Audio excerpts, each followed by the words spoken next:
righty, welcome on in to the Falls Gone Anywhere podcast. Charlie Turner, Chris DiCarlo, and John Rustino all here with you once again, bringing you some classic wrestling clips from years past. And guys, we're already at September 9th. We got full slate of football this weekend, but we'll save that for the spitballing podcast that John Rustino does there. But guys, of course, we're talking classic wrestling, as we always do. Chris has the vault of clips that we're going to unveil today, and we got a couple of historians and men and a gentleman that's been in the business for a long time. Two guys that are just a wealth of knowledge with great stories, and we look forward to hearing them today. So, Chris, go ahead and give these gentlemen their proper introduction. Yes, well, joining us today, we have first former pro wrestling referee of all three big major organizations, and a friend of ours, a friend of the show. He's been on before, Mr. Dave Dwinell. Hi, guys. Great to be back with you. Really good to be back with John, Chris, and Charlie. Welcome back, sir. Thank you.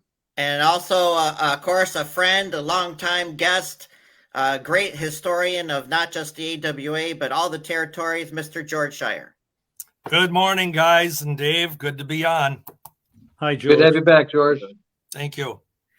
All right. Well, we know the drill here. We got 4 classic clips, and John, fire up the DVD player there. Yeah, that's right. Yeah.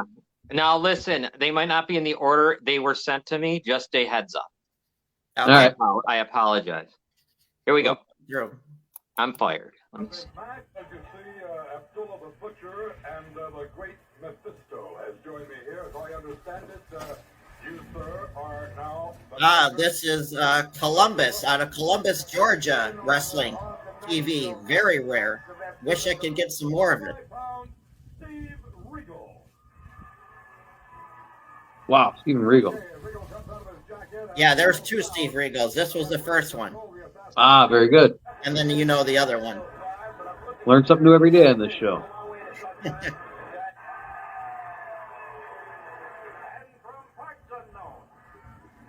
They taped arena matches too back then here. I wonder what the population of Parts Unknown is. The Isle of Malta. Yeah, I want to go there. I can tell you. Your weight is unknown too there sometimes, which is good. It's good for me. Wasn't it height unknown, weight unknown? Yeah, I need that place. Yeah. Mr. X. I just saw a match, the Black Demon with the mask on, and then Andre took his mask off and went running. Oh,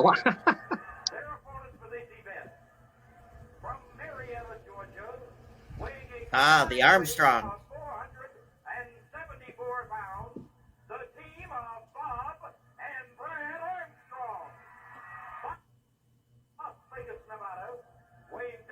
Oh, here's one we'd love to get on the show.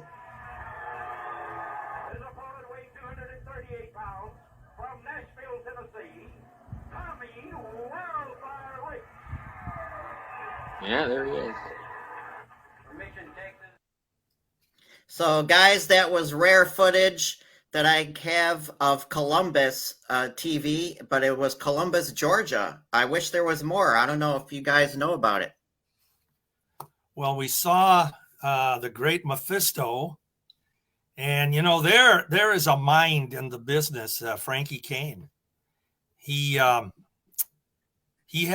a mind for promoting. He had a mind for working a match. He could do great interviews, and his great Mephisto gimmick was one of his later incarnations. But he had been around. He had been around before that as Frankie Kane, and he. A lot of people didn't know he was also under a mask, and we had mask guys here just a second ago, but he was under a mask for a short time with as one of the Infernos, along with Rocky and the Smiths, Rocky, Curtis, Smith. Every once in a while, they had some interchangeable Infernos, and Frankie Kane was one of them. And then you mentioned you learned something new about Steve Regal. Well, this was Steve Regal from the original Steve Regal from Indianapolis territory, Bruisers, WWF. I had no idea there were 2. Yeah. And he was Steve Regal. He was actually married to Wilbur Snyder's daughter. Hmm. And Wilbur, of course, was part promoter with Bruiser of the WWA. Now, this Steve Regal that you saw, really a very good technical wrestler, and he came into the AWA, and he ended up teaming up with gorgeous Jimmy Garvin in 1984, and they were the two that, just unknown to people, they beat the Road Warriors for the AWA tag team title when the Warriors behind the scenes had given their notice and were going to leave. Nobody could understand how Vern would put the title on the unlikely team of Garvin and Regal against the Road Warriors, no less. Right. Guys, the whole secret there was who can beat the Road Warriors. I mean, technically, in reality, if you were presenting it as real, there wasn't a fan that believed they could be beat. So there could be some rationale. Why did you put the title on them in the first place? Because nothing's ever going to be believable. But Vern did it a very neat way. He had them lose to Garvin and Regal with the three Freebirds, Michael Hayes, Terry Gordy, and Buddy Roberts interfering in the match. And technically, the Road Warriors lost to 5 guys instead of 2. And that's genius promoting. And I sat ringside for that, and I just went, Vern, you're great. It was the only way to pull it off.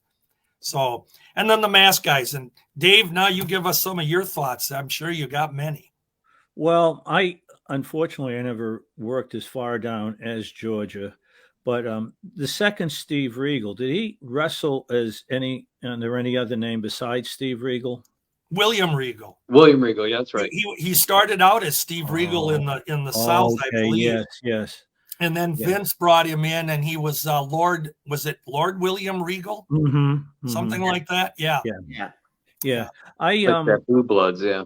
I don't think I ever worked a match with him. A few of the guys you had in pictures there, I worked with. Abdullah the Butcher, I had worked with on a number of occasions.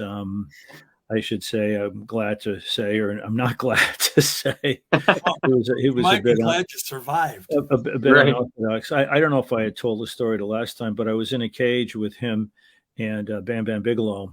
And the finish was they were both going to fall out at the same time.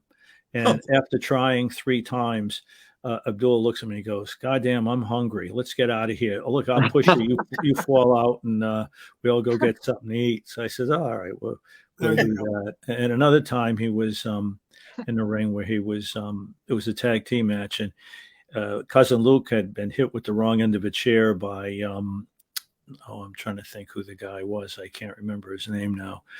Ted Arcidi. Ted Arcidi hit him with the leg instead of the pad and kind of cut his ear open. And I turn around, there's Abdullah with the ring bell hitting him in the ear. So I went over and I said, hey, what are you doing? He goes, it's good for the business. Good for the business. I said, listen, Mr. Butcher, it might be good for the business, but it ain't doing Luke's ear much good. That's the first time I had actually worked with him, which was obviously quite an experience. You know, that Abdullah, his forehead had railroad tracks on it, didn't it? Man, I tell you what. Looked like a road map. Oh, my goodness. Yeah, disgusting. There was one interview where he put a quarter into Oh. Well, he stabbed himself with his thumbnail and made him bleed. That's how sensitive the scar tissue is. All the scar tissue, yeah. He hit a kid in Boston one night. First of all, the kid had never wrestled him, so he comes over to me and he says, could you tell me a little bit like what's Abdullah's favorite hold? And I said, probably the fork. And he goes, I'm not familiar with that hold. I go, you might be. Well, Abdullah didn't use the fork that night on the kid, but he used the chair, and he hit him so hard. We're in Boston, and the kid goes, could you tell me how to get to Grand Central from here? And I'm going, maybe you should go to hospital and see if you have a concussion because you may be, you might be. Although I was the only one, Sergeant Slaughter told me the only time Slaughter and Butcher met each other, I had that match. It was an independent show, and Slaughter said it's the only time you wrestled them, and they both, I think, bled a little bit, obviously. Yeah. I didn't. And Dave, you said in a cage with Bam Bam Bigelow and Abdullah the Butcher, that alone is like reason enough to like stay on your toes, right? I kind of stayed out of the way a little bit and let them. If you want to call it work, I don't know if you'd call it working. They lumbered around the ring for a while. All right, guys, let's roll number 2, John. All righty. 1977 pounds is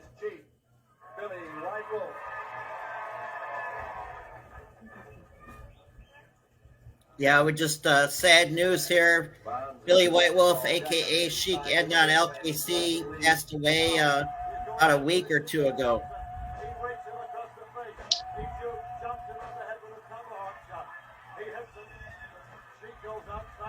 First was Australia World Championship Wrestling. Second here is in Hawaii.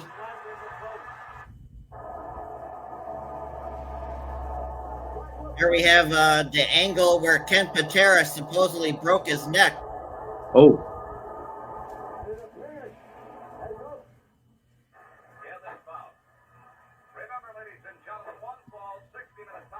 Just out of Winnipeg, Canada, the Sheik going to work on Nick Bockwinkel.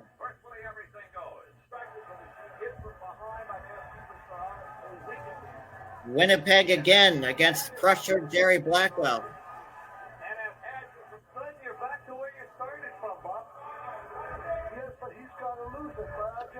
Here, I think in the 1990 or so against Baron von Raschke.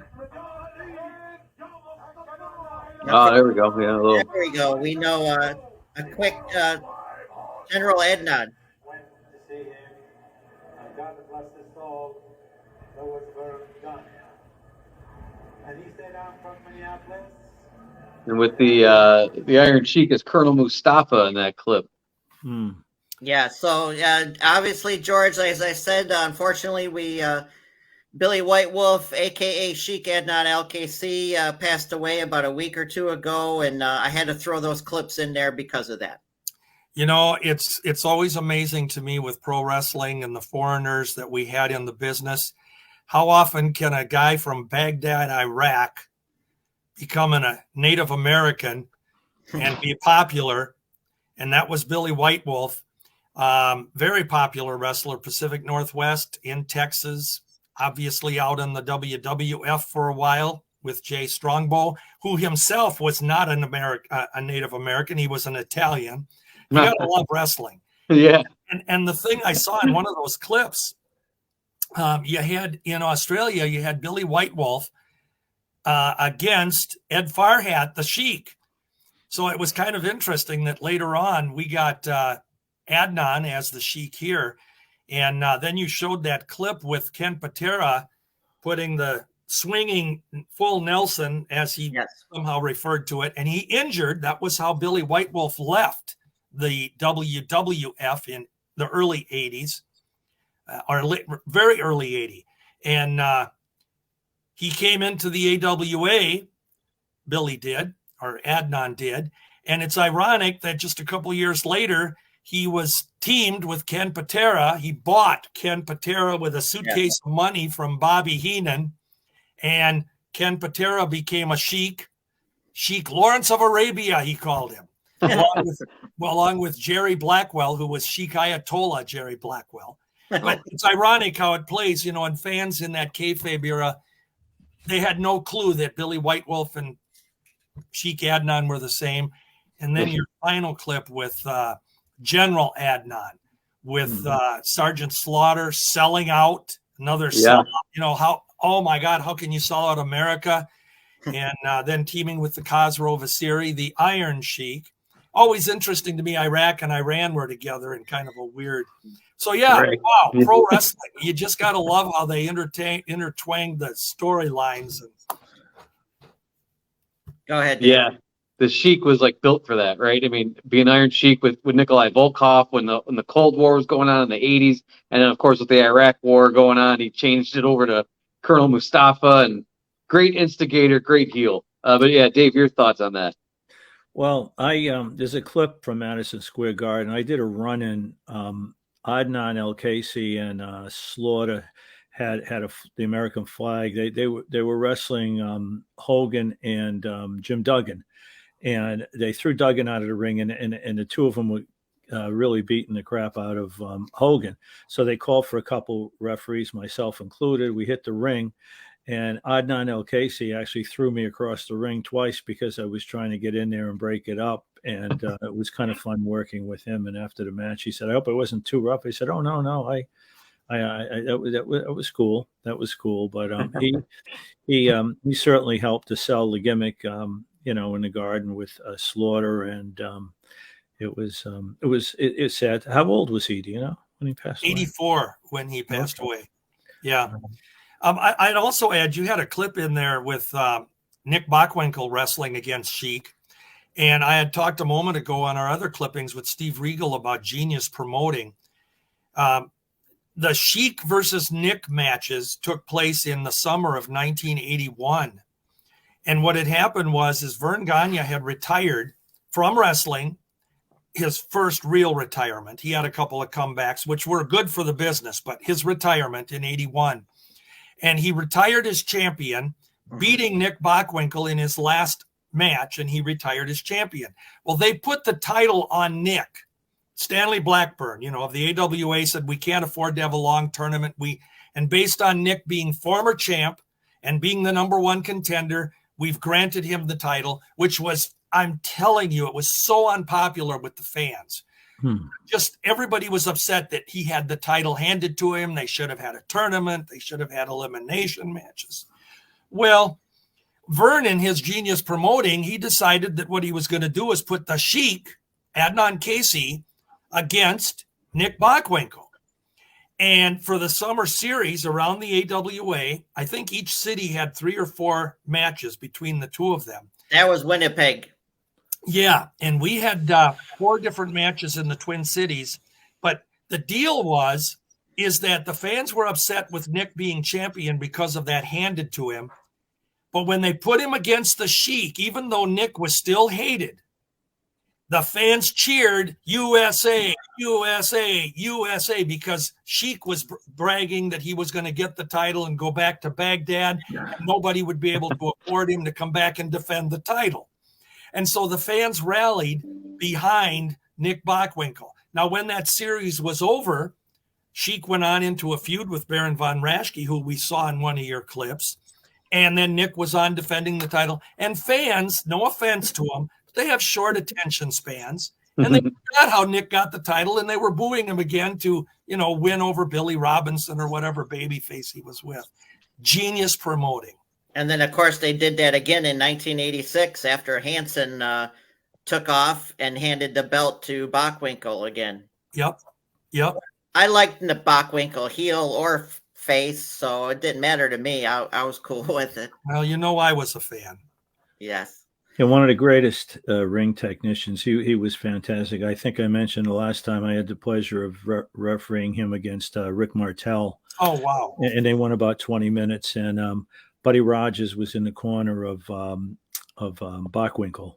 So I got to work in a ring with three phenomenal champions. I know I mentioned this before, but I mention it because it was probably one of the top 2 or 3 matches of the thousands of matches I worked. Being with legends like that, and of course, Bockwinkel and Martel were great workers. So you didn't see a rest hold for the 20 minutes. You really didn't see a chin lock with one sitting on the mat or on the ring. With trying to catch their breath. Those are the kind of matches from a referee standpoint that was so exciting to work. And you lived for those kind of matches because you really had to work false finishes, this and that. And then at the end, Bockwinkel was not the champion. He had his leg over the rope, and somehow I missed it. And the fans were all telling me that he had his leg over the rope, but I kept telling them I didn't see it. And of course, Rogers came in and he was all upset, and him and I were arguing. And I said to myself, I can't believe I'm arguing with the first WWF champion. And unfortunately, a lot of people in the arena had no idea who he was, which was kind of sad. But I knew who he was. Dave, let me ask you, did you know Buddy Rogers at all? I mean, on a personal level? No, I only got to talk to him. I met him a few times behind the scenes. I got to talk to him after that match in the locker room. And it's the only time I only asked, you don't want to look like a mark when you're working in the business. I only asked for 2 autographs the entire time I was in the business. One was Bruno, which I got after he retired. But the only one I asked for while I was working was Buddy Rogers, because I felt he was the NWA champion, then he was a WWF champion. He had sold out Chicago in that great bout with, who was it? Carpentier. Carpentier. Or Carpentier. no, not No, Carpentier. Lou no. Thez. No, when he won the belt, didn't he win it off of Carpentier? No. Who did he win it off of? He won it off of. He didn't win it off of Thez, I don't believe. No. Pat O'Connor. Pat O'Connor. I'm sorry, Pat O'Connor. The big Comiskey Park card. Yeah, the big right. And so I mean, to me, he was a legend. So I had him sign a program for me where his name was on it, and I asked somebody to take a picture, which they did, and never sent it to me, unfortunately. So if you're listening to this out there, send me that picture. There you go. He was one guy, Buddy Rogers, who, I had heard about as a kid. Obviously, he was a little bit before my time, and then he was out of the territory when I was old enough, and I never had a chance to meet him, and he would have been a guy I would have loved to have known. He was very low-keyed in the locker room. Yeah. And very, like I said, he enjoyed me arguing with him in the ring. And I mean, I used to involve the managers in the matches because I thought that was an important aspect. So he came in the ring and we were arguing, and he got in my face and pushed me a little. And I told him, he does it again, I'm gonna have the commission fine him $1,000. And he really enjoyed that because I kind of drew him into the match. But sure. It was a match I will never forget. That's for sure. And you know what? It was at a high school. Can you imagine the three of them at it was a USA Pro Wrestling USA show. Yeah. Well, it's interesting because I always thought that Nick Bockwinkel, his style that he evolved as a heel, I always thought that he probably had a little bit of Buddy Rogers in him, the style and the technique. You're right. Yeah. You're right. Yeah. But he wasn't I don't think he was quite as arrogant. He let Heenan, I think, do a lot of the talking for him. But Rogers was really arrogant. And he really. Well, to a nicer guy, it couldn't happen, right? That's correct. That's right. I've got interview clips of him, and he could get over. And that's, those interviews in the day. I feel bad for fans today that don't get to really see them the way they were when they weren't scripted, and these guys just knew a town they were in and who their opponent was, and they went off for 2 or 3 minutes, ad lib, and they were so good. So many of them were just so good, and they could make you laugh, they could make you love them, they could make you hate them. And what a technique. And today, 20, 30 minutes, they're talking and talking and talking and talking, and holy cow. Well, yeah, George, you bring up a great point. Speaking of General Adnan, who we know just passed away, Sergeant Slaughter posted something on his X or Twitter, and he even stated that he posted a backstage promo with the three of them, with the Sheik and himself and General Adnan, and he even stated in his post, he goes, most of this was not scripted, and he asked the question, didn't it seem better this way? And I immediately answered in my head, yes, and that's, of course, we've talked about it before. Austin 316, I don't think it doesn't really happen without that. I mean, he just went off the top of his head with that. Talking about Jake the Snake and the Bible, and then Austin 316 came out of nowhere.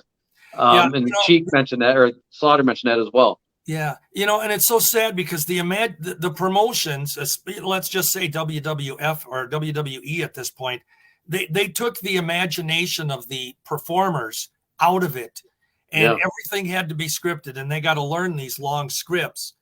And, like I said, some of them are long, but again, guys, this is today's wrestling. It's today's product and people love it. And I'm not knocking it. It's your product.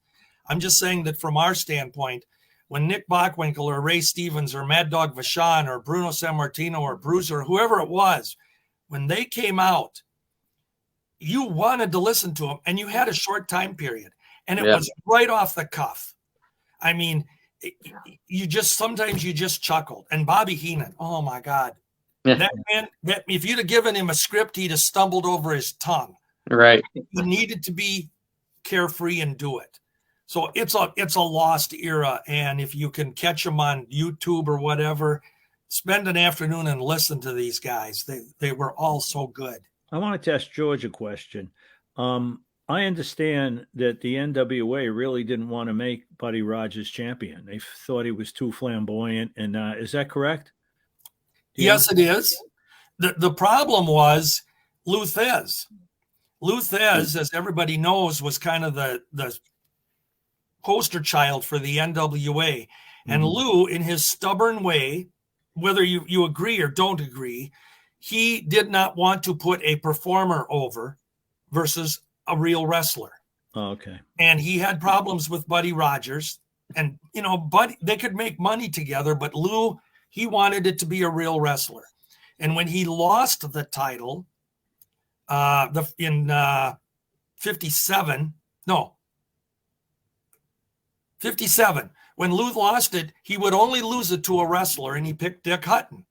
Okay. And of course, Dick Hutton was a great amateur, but the problem is that Dick, as good as he was as boring as could be, couldn't draw the fans. So within a short 2-year period or whatever it was, like 1959 came along and they said, we got to get the title off of Hutton. They put it on Pat O'Connor.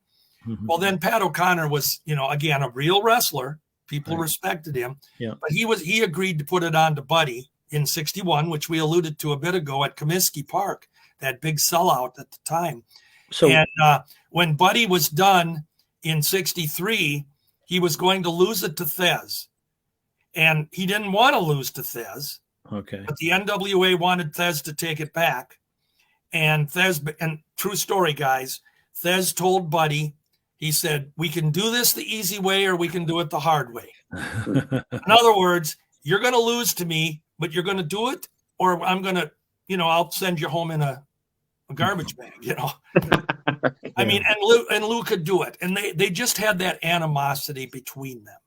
Would you say that this is for all you guys? I've often thought, would you say that Buddy Rogers was probably the advent of the changeover from the sport to sport / show business type of Like that sports entertainment. I mean, he was the crossover. Before that, it was pretty much all made it look really, it was all sport. Well, he kind of added the flash and the pizzazz, kind of like Muhammad Ali did for boxing. Would you agree with that? Or Yeah. Chris, what do you think about that? Yeah, I would definitely agree. And then, of course, after that would have to be superstar Billy Graham. Yeah. Oh, there you go. Yeah. I would agree with Rogers kind of being, the guy that probably really led that era into vogue, shall we say. Mm-hmm. But let's not forget that wrestling post or pre Buddy Rogers, we had Gorgeous George. We had guys like Magnificent Maurice and Handsome Johnny Barron, that were the flamboyant, strutting, cape wearing. And the guy that did the pirouettes in the ring, I forget his name. He like the ballet dancer. Ricky Starr. Yeah, Ricky Starr. Yeah, I mean, we always had those characters. But yes, I think Buddy was the one that really ballooned it out. Mm-hmm. And it's probably kind of unfortunate that he was having the health problems he was in the early 60s when the WWF was coming into formation. Mm-hmm. Maybe he'd have been champion longer, but, they had to put it on Bruno. Bruno was the perfect choice for all the reasons we could go into at the time. But another thing. I agree with you. That's another thing with Bruno, though, that I've often wondered. You hear Bruno's tale saying that, Rogers didn't know until he got in a ring, and then Bruno did kind of like what Lou Thez said, we could do it the easy way. And then Rogers said I don't believe he had a heart condition because the New York State Athletic Commission would not have let him into the ring if he actually. Yeah, we know that's the story that was always. I have often wondered, did he know when he got in the ring, or did Bruno just tell him in the ring that, hey, this is what's going on, and you could do it the easy way? I guess we'll never know because there were two conflicting stories. Well, and the interesting thing is if that were the case, Dave, that maybe Bruno told him we can do it the easy way or whatever. I'm going to be honest and say that I don't think Bruno had the impact that Lou Thez did. I mean, Bruno wasn't a technical wrestler like Lou was. And that was Lou's problem as he'd aged, and he'd been in the business for 30 years at that point. That was his problem. And I knew Lou Thez personally. I love the man. He was so great. But his era was ending. He didn't like the showmanship. He still wanted to perceive that reality to it and be a wrestler. Mm-hmm. And I think that was his difficulty. Rogers just was way too much for him. He was kind of set in his ways, it sounds like. Yeah. Yeah. He's the only guy, one of the few guys. There's only a couple people I never met in my 32 years in the business that I wanted to. One was Lou Thez, and the other was the Grand Wizard. Those two people I never got a chance to meet. I had a chance to meet Lou Thez, obviously, after his wrestling days were long over. I was on the board of the Cauliflower Alley Club in the early 2000s when Lou was still president of Cauliflower. And he and we'd sit at Cauliflower, talk 20, 30 minutes, just nothing really deep. It was more just about the business, how he looked at it and his attitude. And you could get from him that he didn't like where wrestling was going or had been. And I appreciate that. I mean, for 30 years, he represented the business in a way that worked. And, his era was over. Well, Bruno felt the same way. But a friend of mine actually met Lou Thez running on a beach when he was retired and when he was quite old. He used to run on a beach every day. I think it was in either North or South Carolina, wherever he lived. Did he live in North Carolina? Yeah, I think he did. And he would run on a beach, and he said he was running with like small boots on. He was running in the sand with small boots, and he would run a couple miles on the beach a day. So my friend used to try to go out, who was a big wrestling fan, and he would try to talk to him. And he said he was very cordial and a very, very nice guy. The thing about pro wrestling, I mean, individually, even though we know the matches were worked and all that, Lou Thez was one of those guys that he valued his reputation. He was the real deal. I mean, anybody that got into the ring with Lou Thez, and if you wanted to test the guy, if you even in his later years, you were going to get a lesson. There's no doubt that he could, one of the youngsters, he could make them feel pain. Yeah. And the old argument about Vern Gagne, Lou never wanted to put Vern Gagne over. As good as Vern was. And the problem is that they each had their own egos. Vern had to settle for, in the early years in the 50s, dropping matches to Lou. But then when Vern owned the AWA, he had Lou in the later years. And they played an angle where Lou says, I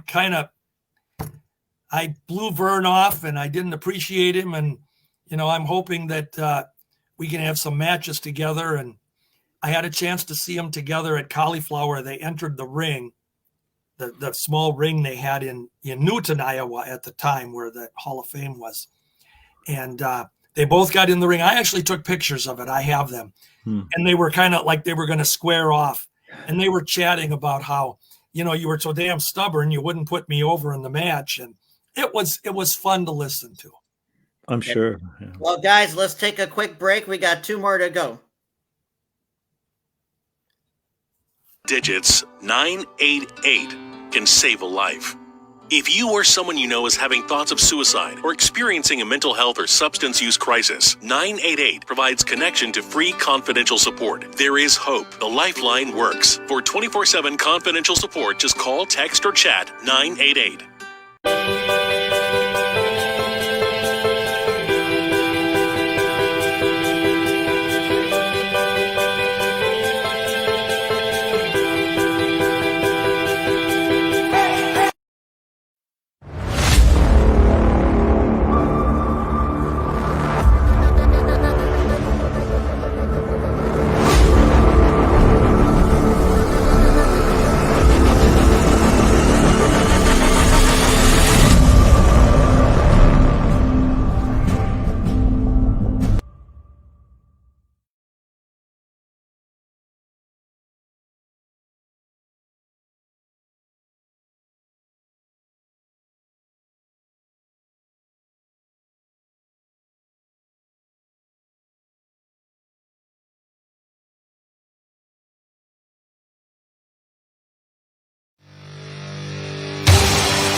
right, welcome back, Charlie, John, and Chris, all here with you. We are with our guests today, wrestling historian George Schire and longtime wrestling referee Dave Dwinell. We appreciate you guys so much. The stories so far. I'm already learning shit today with two Steven Regals, and I had no idea there was two. So I think that's if you're watching this show, you're learning something new, because I know I am, because these guys are a wealth of knowledge, and we appreciate it, guys. Go ahead, Chris. Yes. Okay, John, let's roll it. Another clip.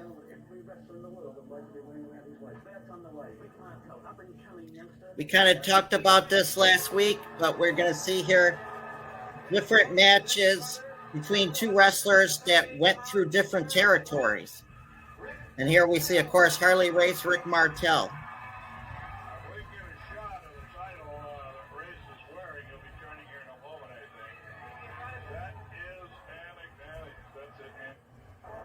Both these men, of course, want that heavyweight championship back.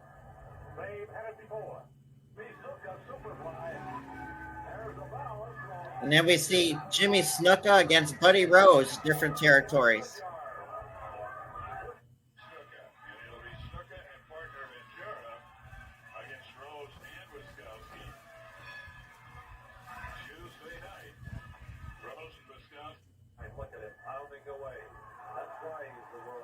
And again, here we see we talked about Rick Martel versus Nick Bockwinkel. This was in Hawaii at first. And then this was Winnipeg, Canada.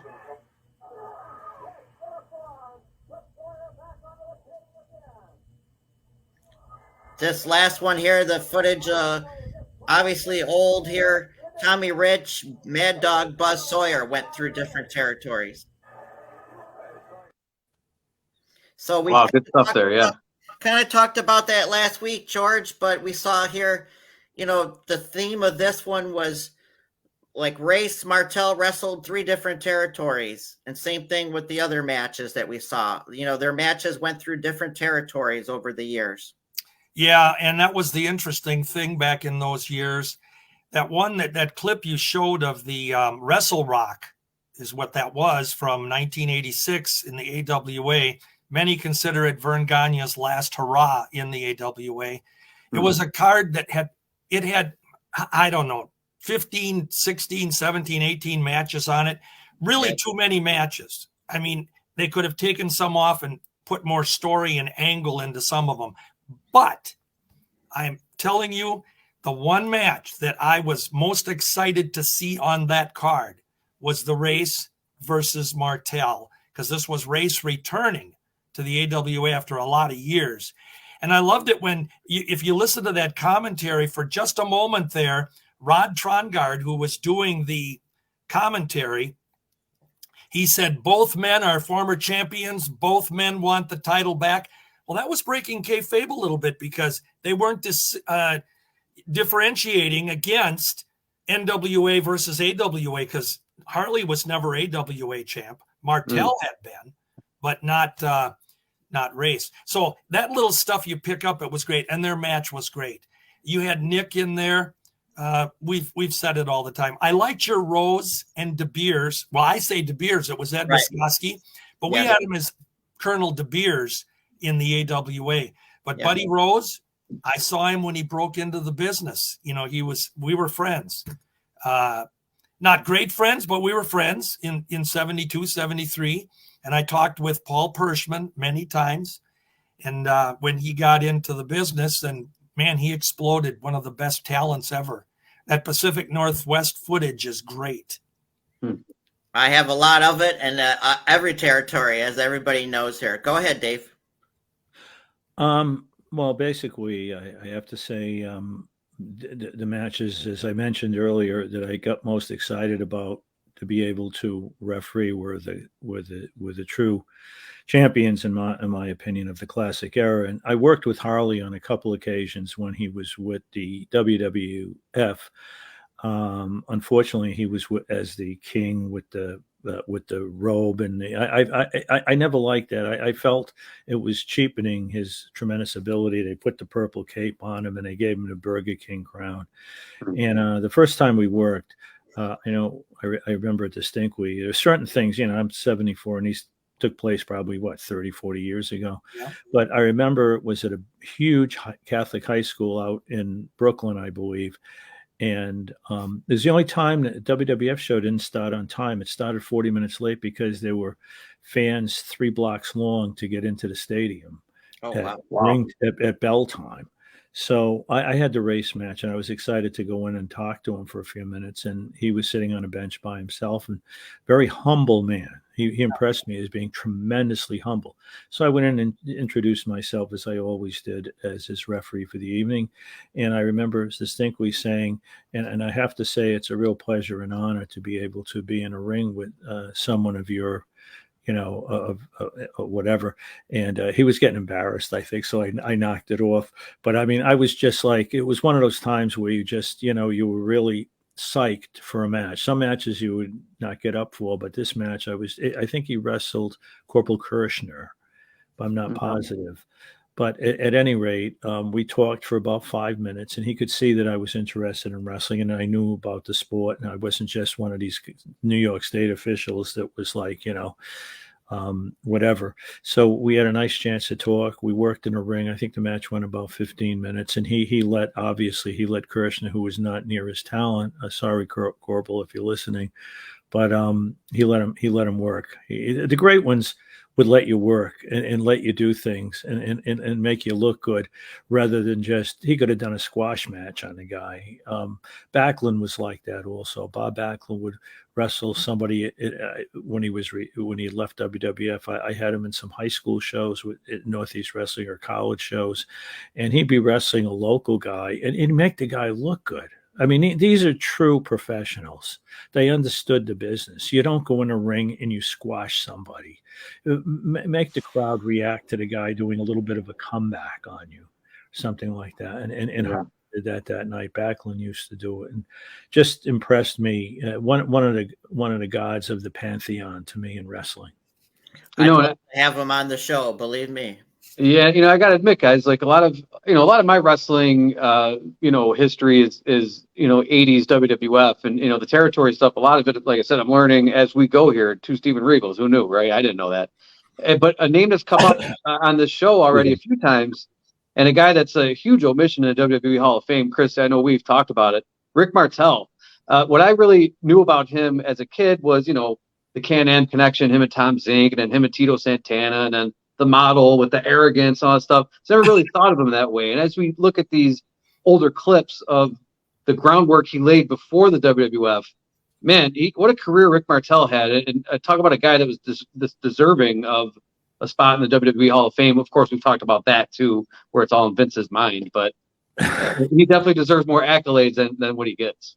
Definitely, for sure. He was a great, very good, great, even WWF Tag Team Champion back in 80-81. I'm watching some of that, reliving some of that myself now lately. I mean, he was just always good, Rick Martel. Yeah. Yes, it definitely deserves it.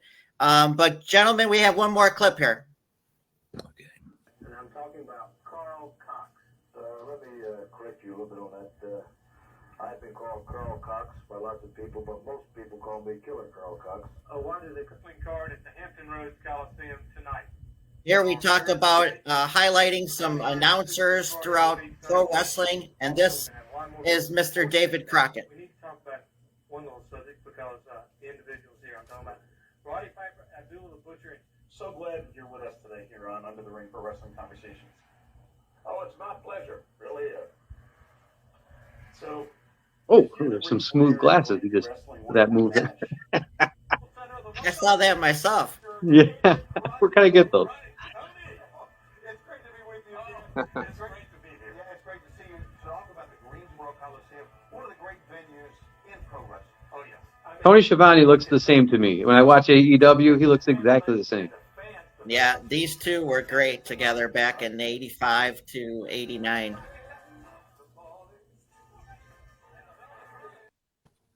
Well, like we talked about, George, we're going to highlight a different announcer on each show. And today that was Mr. David Crockett of the NWA mainly, but a great voice and a great personality on the different shows. I wouldn't disagree in the least. Absolutely. And in that era when the business was starting to change a little bit already in the 80s, but certainly I liked watching it, and I liked him as the host, if you want to call him that. He was great, absolutely great. Strangely enough, I really enjoyed Tony Schiavone in those days too, although I don't know where he is today. I think there's a lot of things going on, but I thought he was good at the time for how he projected. And there was one clip you had where I didn't see Crockett in it. I saw a beautiful lady. Crockett was next to her coming in. That was the Crockett. I didn't see that. Those glasses you talked about were cool, but knowing that I noticed that says my eyes are still pretty good. Yeah. You were too busy watching a lady. Then yeah, wait, was there a guy in it? Right. Yeah, actually, the NWA promotion with Billy Corgan brought Mr. David Crockett aboard for last year's Crockett Cup event. Cool. Well, hey, George, next time you come on, if you want, we could just do all clips of like the divas from like the Attitude Era, Stacy Keibler. And I mean, I'm down with that too. Trish Stratus, Tori Wilson. Let's just, let's go all those bra and panty matches. Let's go. You know what's really funny, guys, when you say that is that a lot of people would tell you that know me. Nothing against them, but I was never a fan of lady wrestling. As a kid growing up, even later on, and of course, we know what Vince did with it. He exploded it with, as you said, bra and panty matches, and and Jerry Lawler going off on his interviews about the kittens and the puppies, the puppies, it was cool, and I think there was a kitten involved too, though. Yeah, and then of course, we I'm sure there was, but I was never a fan yet. Again, it's today's business, but. Vince had his era where the girls were appearing in Playboy when they still published the magazine. Stacy Keibler was one of them. And so was Mark Merrow's wife. What was her name? Sable, yep. Yeah. So see, I tell you, I did watch in those days. But I'd rather see the guys wrestle, no offense, but I knew some great lady wrestlers in the day. You go way back, and I knew Penny Banner, who is such a she's passed away, and what a sweetheart. And I still have a lot of emails saved we talked back and forth. She was almost she gave me some neat advice at times. She was just a nice person, and we talked. And Princess Little Cloud later on, Dixie Jordan, good people. And I shared an elevator and a conversation back in 1972 with Fabulous Moolah. Oh yeah. Just me. The door opened and she walked in, and I'm haba. It's Fabulous Moolah. I was in 72. I was 21 years. 20. I was still 20. But I was with Fabulous Moolah, and we actually talked for a few minutes. And I told her, I said, I remember seeing you as a kid. She says, "Well, you're still a kid." She told me that. You're still a kid.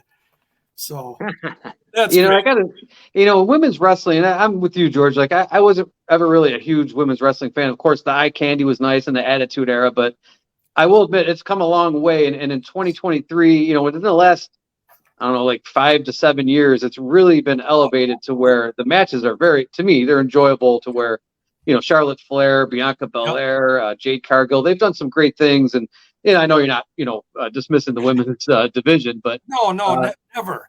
Because I was stubborn too with them, but they've come a long way. Yeah.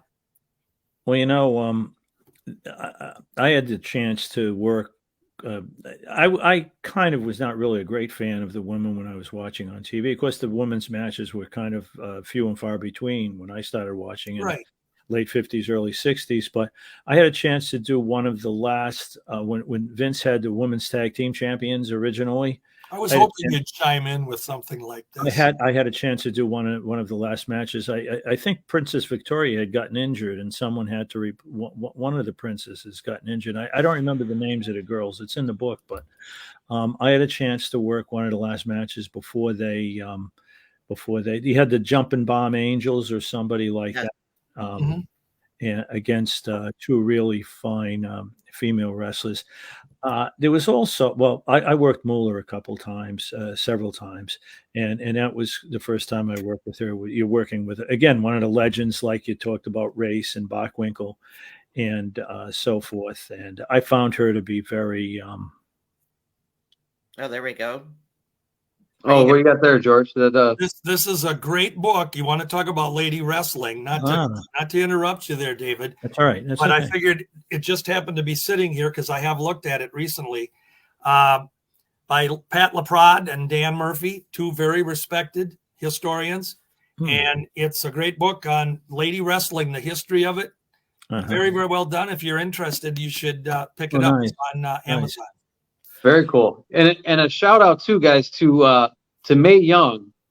Talking about the Attitude Era. I don't know if you guys have seen these clips. Mae Young, of course, legendary women's wrestler, but man, I'll tell you what, she took some bumps, and specifically from Bubba Ray Dudley, where she was power bombed through a table off the Monday Night Raw stage. I mean, she took it too, and Bubba Ray went on to say that, look, she said to Bubba Ray, don't go easy on me or I'm going to kick your ass when we go backstage. And he didn't go easy on her. And awesome bump that she took, man. Kicked it for him too. Yeah. Well, I did May and Moolah in a tag team match where they were on opposite sides. May was the face with I forget who, and Moolah was the heel. And I think she was with who was the one that used to be in Howard Stern, the big bodybuilder? Not China. Nicole Bass, was it? Nicole Bass. There was a tag team match, and I almost put Moolah and Mae Young out of commission. They were going to do a figure four, and they wanted me to get into the figure four with them. So that the three of us would be in a figure four leg lock. I forget how it worked. Well, evidently I didn't put it on correctly, and Moolah's going, you're hurting us. This is not it. And May's going, release it. And I said, I'm trying. My legs got caught with theirs, and they were like, well, what are you doing? And I'm going, well. So I finally released the hold, and they were understanding in the locker room. But that was the match when Nicole Bass said to me at the end of the match, she says, I'm going to give you a choke slam. And if you don't get up high enough, I'm going to keep doing it until you do. So you better get up high enough on the first. So I got up high enough. I put my hand on her leg and raised myself as high as I could. And she dropped me down. And then she literally kicked me out of the ring. And her kicks were pretty hard. So that was quite a memorable match. But working with May, and if you go on my Facebook, you'll see, I think, a picture of the two of them locking up, May and Moolah. And my face is in between the two of them trying to break them up or something. But that was awesome. We heard it first here. Dave Dwinell had a threesome with me. There you go. The ladies used to have a ball with me. They'd be in a leg lock. Misty Blue I worked with many times. Misty Blue Sims and Kat LaRue and all these people. Wow. And I'd be down like in the figure four, and one of them would go, "How's the view down here, Dave?" Because my head would be like in your groin area. They'd go, "How's the view, Dave?" Yeah. And then they also did the honeymoons. What I liked about the women is we do fair shows, and they would appeal to the men in the audience. The men would go crazy. So we had a couple moves we did. One was, we called it the honeymoon move. The heel would be pressing on the face, and I would roll over and lay on my back when she got thrown off, and she'd get thrown off and land on me face first in a very suggestive position. She would roll off and be screaming at me, and I would sit up in the ring with a huge smile on my face, and the crowd would go absolutely berserk over that. So we did some spots those were fun matches with the females, because we had certain spots that we would do. Misty Blue would be outside the ring, and she would have Kat LaRue's legs through the ropes, one on the bottom and one on the top of the rope, pulling. And she'd reach into the audience to help her try to pull, and I'd be pulling on her arm, trying to get her back in the ring. So you had a tug of war going with Cat LaRue. And then Misty would let go, and I would pretend that the tension was broken. I'd do a backflip halfway across the ring. And those were fun female matches. I really enjoyed those. They were, because they were thought out. This is beautiful. This is what's happened to the show, John. Right. Hey, so now you're learning all about, Yeah, my wife. I mean, who cares if there were two Steve Regals, right? Right. Right. Yeah. And one last note on Mae Young. Don't forget, guys, she gave birth to a human hand during the Attitude Era, courtesy of Mark Henry. So there was that, too. Only Vince McMahon would do that. Oh, boy. Well, fire up the last one there, Chris. We're done with the quit. We're done. Oh, we're done. Okay. Why don't you show our jobber, and we'll let these guys go. Absolutely. Yes, let's pull up our jobber of the week. I didn't write his name down. There he is. Chris Zarna, another guy who's probably had some beef with his barber back in the day. Look at that haircut. But as I pulled up Chris Zarna here, he wrestled from 1987 until 1989, mostly doing Superstars of Wrestling, Wrestling Challenge. Here he is taking a ghetto blaster from Bad News Brown, who was a badass in his own right. Bad News Brown with the 1 foot on the chest there with the pinfall, taking the victory there from Chris Zarna. And as I was looking him up here, Chris Zarna wrestled, and that's the thing. He was 0-11, so he only wrestled 11 matches over the 2-year span. And he wrestled out of a certain area, which was Wisconsin, Indiana, Illinois, and Minnesota, kind of near your neck of the woods there, George. So when you kind of look into these guys, you see that they're regional. And when the WWF was in town, Chris Zarna was one of the guys that they called into action, and again, getting stomped out by Bad News Brown, and also lost his final WWF match to a former guest of the show, Mr. Jacques Rougeau, and his brother Raymond in a tag team match. Chris Zarna fell victim to those two guys. So shout out to him and his 0-11 record, and to his barber for completely dyeing his hair and messing up his hair there. But so some love there to our jobber of the week, Mr. Chris Zarna. At least he has hair. Yeah. At least he has hair. What the heck? No. Boy. You know what they say, hair today, gone tomorrow. That's right. Yeah, that's it. Oh, boy. What a great show, guys. We greatly appreciate your time and help each and every time you're on. And great stories as usual. Yep.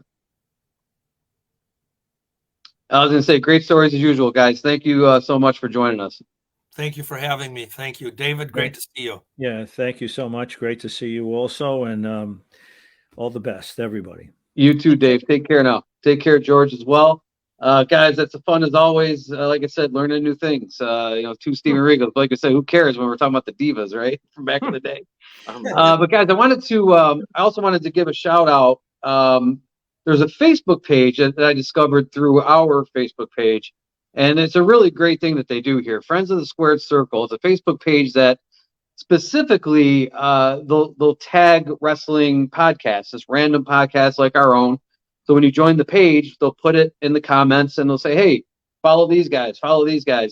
And, we'll get followers here and there, 1 or 2 here and there. But once we put our info on their page, we gained like 12 or 13 followers within like a week. So very, very cool thing that they're doing there. Again, Friends of the Squared Circle. They're friends indeed. They're great what they're doing with that page there, and giving some love to the podcasts like us that are just, kind of starting from the ground up with 3 jabronis running things here and trying to make a name for ourselves here in the podcast industry, if you will.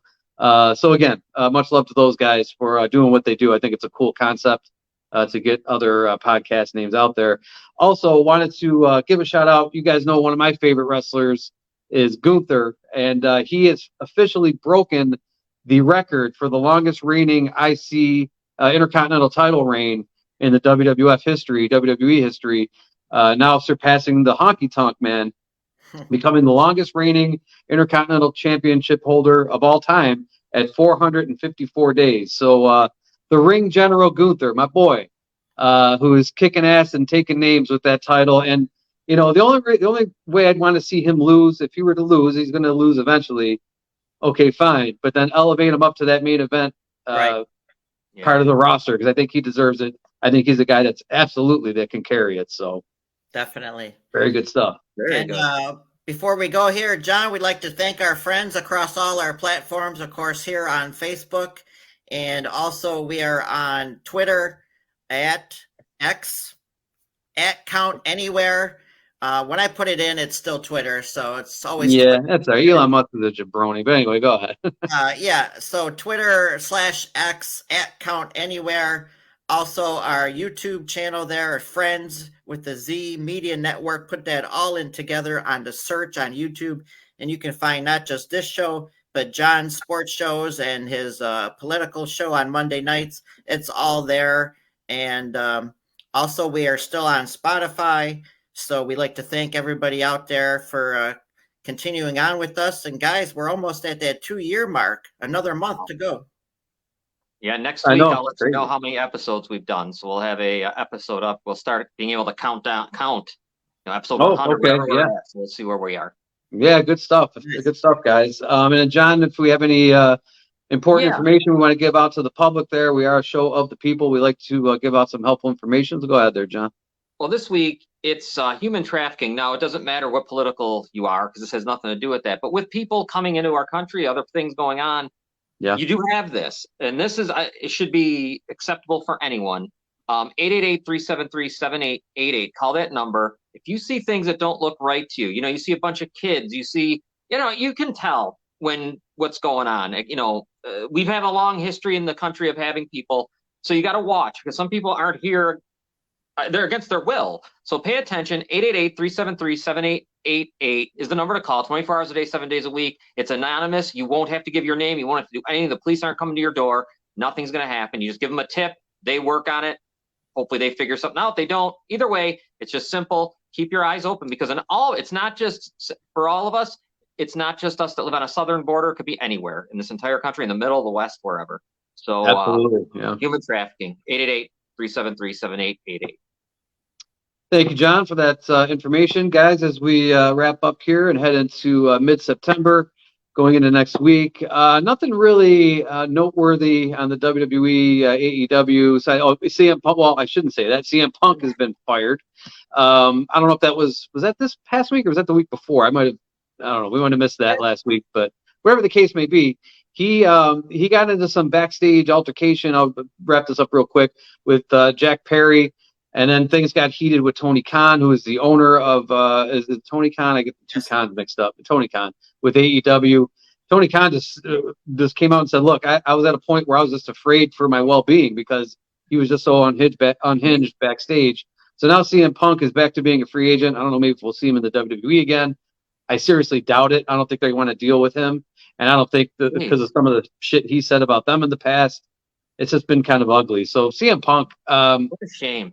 I tried, man. I tried to get back on his bandwagon, but man, what a pain in the ass he's been. See you later. Do you think in any way that it was a setup?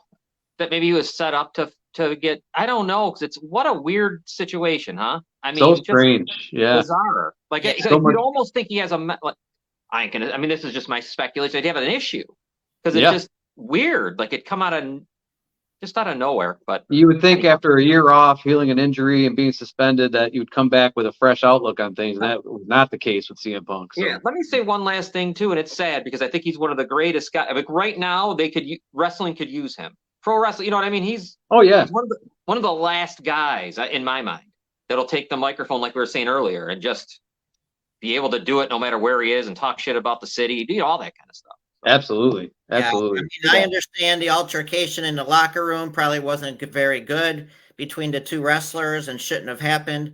But do I believe he really went after Tony Khan? In my opinion, no, I don't believe that. But I don't know. I'm sure, it's sad. Yeah, I'm sure we'll hear CM Punk's side of it eventually. Yeah, it's sad, John. I agree. CM Punk was just coming back. The crowd would go crazy every time, everywhere. And, it's a shame. He was my last connection to the past, in some ways. Like he had that still little bit thing about him, like Roddy Piper. I don't know. He had that thing. You wanted to hear what he had to say, and now you're not going to hear it because he can't control himself, I guess, or I don't know. I don't know, guys. It's crazy, but we'll keep up to date on that stuff as we go along and keep everybody tuned in. I mean, you don't need to listen to us to stay tuned in, but we'll recap it if need be. So, but guys, again, great show again as always. Thank you again to George Schire and Dave Dwinell for joining us today. And we'll see you guys next week. Take care. Yes, thank you.